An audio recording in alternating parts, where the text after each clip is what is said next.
네, 안녕하세요. 여러분들의 구독과 좋아요로 이 채널이 유지되고 있습니다. 네, 영상 속도는 1.5배를 추천드리는 바이고요. 자, 이번 내용은 비트코인 멘탈 방송으로 한번 준비를 해보았습니다. 2023년도 또는 2024년도에 갑작스럽게 투자를 하셨던 분들은 지금 상당히 너무 힘들다, 속상하다 이럴 것 같아서 다시 한번 비트코인에 따른 내용과 그리고 나머지 알트코인에 따른 전략도 다시 한번 이야기를 드리는 바가 될 것 같습니다. 자, 비트코인은 뭐 말할 필요 없이 마스터 플랜 부분을 어느 정도 깔고 가야 된다고 제가 계속해서 이야기를 많이 했죠. 왜냐? 채굴회사들이 채산을 할 수 있을 만한 부분은 수학적 계산으로 돌아가게 되어져 있습니다. 그래서 나오는 물량 정해져 있고요. 나가는 물량도 오차 범주는 있긴 하겠지만 그 오차 범위가 크게 벗어나지 않는 형태에서 나오는 물량 정해져 있고 나가는 물량도 정해져 있습니다. 그렇기 때문에 이 마스터 플랜적인 추이가 약간 깨지려고 하면 기존에 있었던 기관 금융 애들이 얼마만큼 포지션이 들어왔냐가 중요할 것 같은데, 어차피 ETF가 지금 사전적으로 그리고 나머지 기업들이 사주는 매개체의 총량이 아직도 좀 부족할 만큼이기 때문에 이 마스터 플랜은 아직까지도 유효하다라고 저는 말씀을 드리고 싶고요. 그 다음으로 이제 두 번째로는, 자, 기존의 2013년도 그리고 17년도 그리고 21년도 다 홀수해가 훨씬 더 좋은 퍼포먼스를 많이 내기도 했습니다.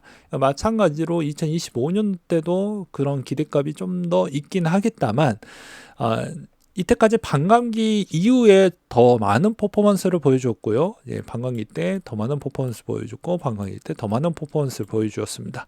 그리고 반감기 때 더 많은 퍼포먼스를 보여주었죠. 물론 기울기는 계속해서 둔화되고 있는 건 사실이긴 하지만, 그럼에도 불구하고도 이번에도 마찬가지로 그런 퍼포먼스를 보여줄 것이다 라고 저는 생각을 하고 있는 바입니다. 그렇기 때문에 이번에도 마찬가지로 여전히 적립식으로 계속 투자를 하다 보면 좋은 결과물이 나올 것 같다라고 말씀을 드리고 싶고요. 이번에서 약간의 특이점은 뭐가 있냐면요. 자, 정고를 넘길 때에 항상 조정이 조금은 있었고 정고를 넘길 때마다 조정이 좀 있었습니다. 마찬가지로 이번에도 정고와 반감기가 혼합돼서 오는 구간이다 보니까 조정폭이 좀 더 짙어질 수는 있더라도 대부분 이제 월봉 추이로 보았을 때적인 추이로 보았을 때는 어떤 형태가 나왔냐? 대부분 11선 구간을 절대 깨지 않고 월봉으로 깨지 않고 계속 올라가는 추이를 볼 수 있습니다. 그렇죠? 정고를 변동성은 워낙 컸지만 그래도 이겨냈고, 그 다음 17년도 때도 정고 부분 그냥 말끔하게 말아 올렸고요. 이번에는 좀 조정이 나와주고 있지만 대부분 평균의 11선 구간대를 잘 버텨주면서 올라가지 않을까 싶습니다. 그리고 주봉으로 본다라고 해도 대부분 어땠습니까? 13년도 때에도 이 구간의 변동성이 이만큼 생겼지만 그래도 최대한 11선 이탈 곡선이 크게 벗어나지 않는 구간에 좀 있었고요. 17년도 때도 마찬가지로 이런 조정의 구간폭이 정고를 뚫을 때마다 더 가긴 했지만 여전히 조정에 있는 변동성은 여전히 11선 내외에서 움직였기 때문에 이번에도 거의 그러지 않겠냐라는 생각을 해볼 수 있지만, 변수는 반감기와 그리고 정고를 돌파하는 그 시점이 둘 다 일치한다.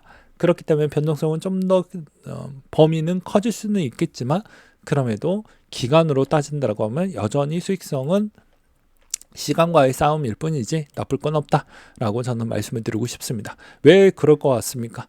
제가 뭐 그냥 아무런 하염없이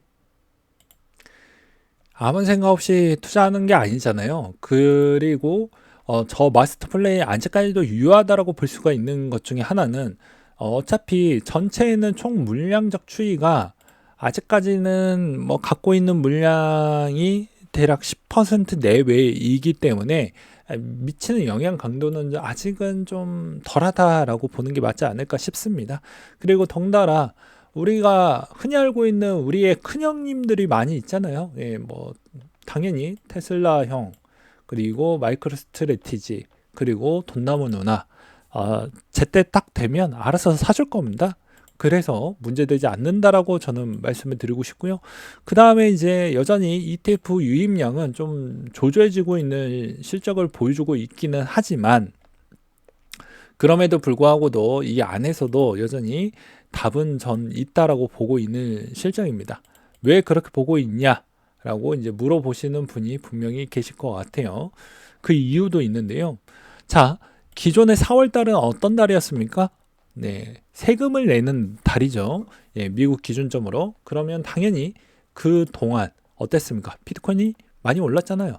네, 2023년도 때 많이 올랐잖아요. 실질적으로. 그리고 대부분 미국 주식도 진짜 다른 주식 다 빼고 지수형 투자만 했다라고 해도 수익성 상당히 좋게 나왔습니다. 그럼 당연히 리밸런싱을 해서 어느 정도는 가져가야 되지 않을까요? 이렇게 보는 게 맞겠죠. 그래서 지금에 있는 조정적 추이를 본다라고 하면 뭐 당연한 부분이다라고 저는 생각을 하고 있습니다. 그렇기 때문에 이번 구간도 여전히 잘 이겨내신다고 하면 좋은 성과가 전 나올 거라고 생각을 하고 있고요. 그 다음으로 또 보게 되면 아무래도 이제 유입량 추이가 너무 많이 저조해지고 있어요. 너무 걱정이 많이 됩니다. 라고 생각을 할 것 같습니다. 아이쉐어즈의 비트코인 트러스트에 있는 유입 비중이 훨씬 뭐 한 달 정도부터 정체적 국면을 좀 가져갔다라고 볼 수가 있겠죠. 자, 이때 거의 3월 달에 거의 역대 최대치까지 계속 올라가고 있다가 지금 거의 많이 줄었죠. 그러면 이걸 어떻게 생각을 해야 될까? 라고 많이들 물어보실 것 같습니다. 자, 뭐라고 했습니까? 3월달과 5월달 데이터는 보고 4월달은 좀 빼자라고 이야기를 많이 했죠. 리밸런시 구간이다 보니까 4월달에 있는 데이터의 양이 많이 들어올 수는 없을 것 같습니다. 그리고 나서 어느 정도 재정비하고 나서 5월달에 있는 데이터가 3월달만큼 회복이 되어주는지를 보는 게 더 바람직하지 않겠냐라고 보는 게 맞겠죠. 그래서 현 시점에서 구간의 또 조정폭이 더욱더 심해지는 거 아니냐, 이런 이야기가 또 나올까봐 하나 더 또 보여드린다고 하면, 역대 4월 달에 있는 조정적 추이가 그렇게까지 크게 조정폭이 나왔던 구간에 있는 달이 아니었습니다. 대부분 2분기 때는 그래도 좋았던 데가 훨씬 더 많았고, 나쁠 때도 연달아 4월 달에 큰 악재가 나오지 않고서야는 연달아 이어지는 악재적 추이는 21년도와 22년도를 제외한 나머지는 그렇게까지 큰 영향력을 받지는 않았습니다. 오히려 4월달이 훨씬 더 좋았던 달이 많았기 때문에 이런 점을 보았을 때도 여전히 조정에 있는 국면이 더 이어지는 조정 국면이 나오기에는 좀 어렵다 라고 말씀을 드리고 싶고요. 이렇게 이제 조정 기간이 생각보다 일봉으로 봤을 때는 생각보다는 좀 길어지는 패턴이라고 생각을 해볼 수는 있겠지만, 청산 차트 기반점으로 또 해석을 했었을 때도 마찬가지로 여기에서도 어떻게 볼 수가 있냐면, 대부분 알트코인들에 있는 청산 비중이 좀 더 컸고, 실제 비트코인하고 이더리움에 있는 규모 추이를 보았을 때는 좀 덜하다라고 보는 게 맞지 않을까 싶습니다. 그래서 여기에서도 이제 내려올 만큼 내려왔으니 이제 숏이 깨지는 구간대가 어느 정도는 교차하면서 나올 확률이 매우 높기 때문에 더 내려가기에는 약간씩은 좀 생기지 않겠냐라고 추론은 해볼 수는 있겠죠. 왜냐, 롱 포지션이 이렇게 많이 깨지면요, 추세적으로 숏이 안 늘어날 수는 없습니다. 절대로 안 늘어날 수가 없어요. 이때까지 항상 그래왔기 때문입니다. 그래서 이런 이야기를 좀 드리고 싶었고요. 그 다음으로도 여전히 뭐 이더리움이나 이런 쪽도 이제 고래들이 스테이킹을 많이 하고 있다라는 걸, 리스테이킹의 비중하고 축척이 훨씬 더 많이 되어 가고 있기 때문에 조정에 있을 만한 하방에 있는 곡선은 존재한다라고 말씀을 드리고 싶고요. 그 다음에 여전히 비트코인하고 이더리움은 아직까지도 호재가 계속 많고 사주려고 하는 대상자가 여전히 많다라는 걸 다시 한번 요 제네시스 쪽만 본다라고 해도 답이 나오겠죠. 그래서 결과론적으로는 통화정책 기반과, 어차피 비트코인은 통화정책 기반에 있는 금리 인하의 가장 큰 마지막 호재 재료가 있기 때문에 그걸 좀 견뎌내시면서 보시길 바라겠고요. 그 다음으로는 또 아무래도 MMF 자금적인 추이로 인해서 ETF에 좀 더 유입되는 자금 추이가 분명히 있을 것으로 보여집니다.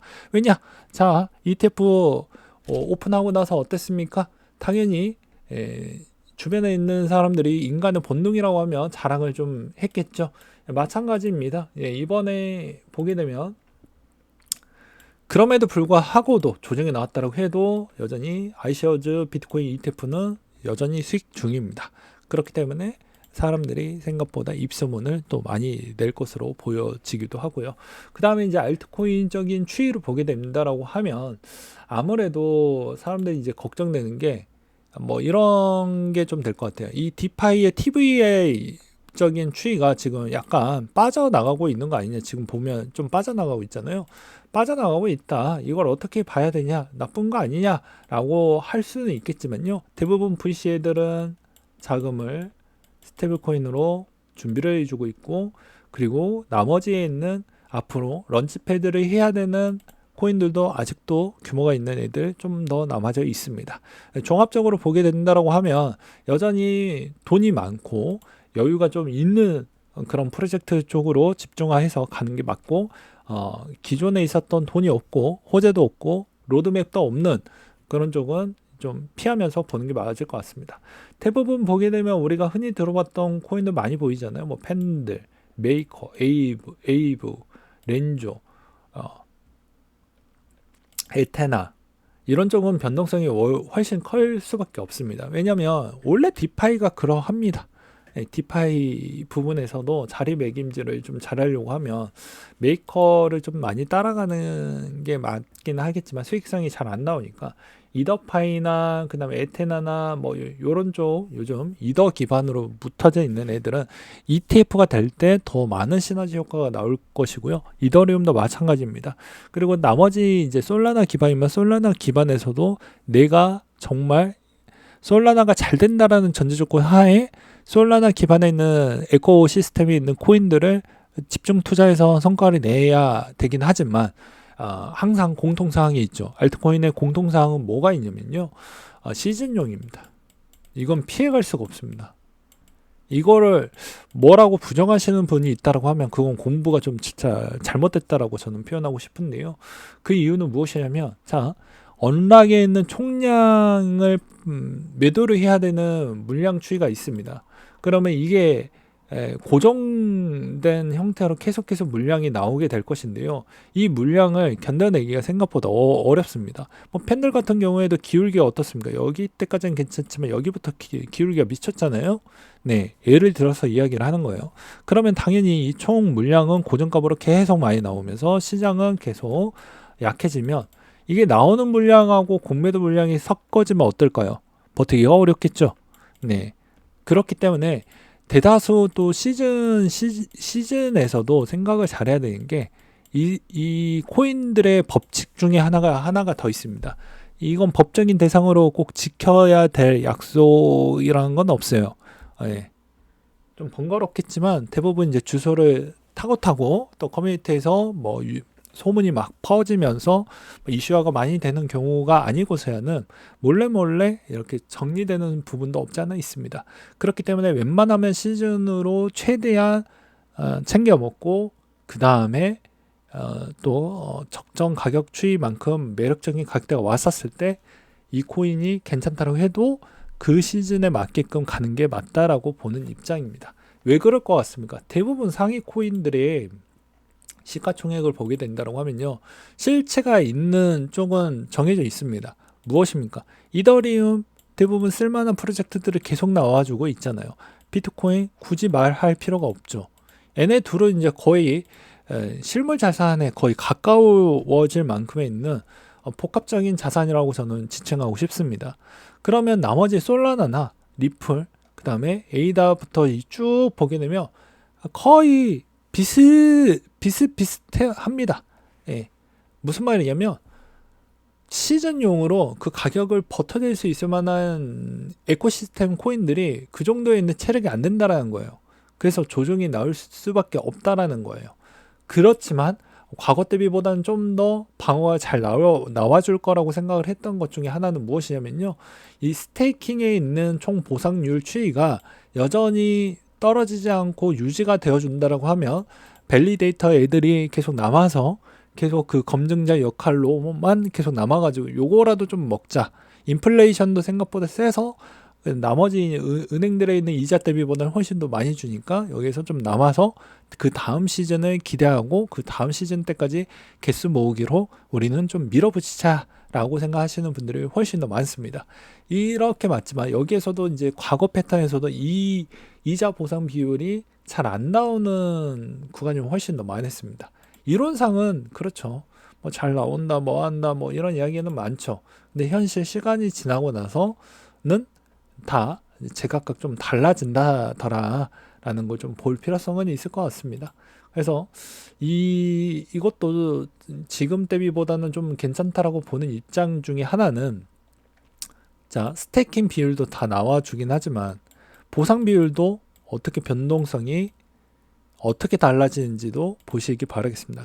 그렇기 때문에 아직까지는 조정이 나온다고 해도 여기서 더 많이 밀리기에는 한계값은 존재한다, 뭐 이렇게 좀 표현하고 싶네요.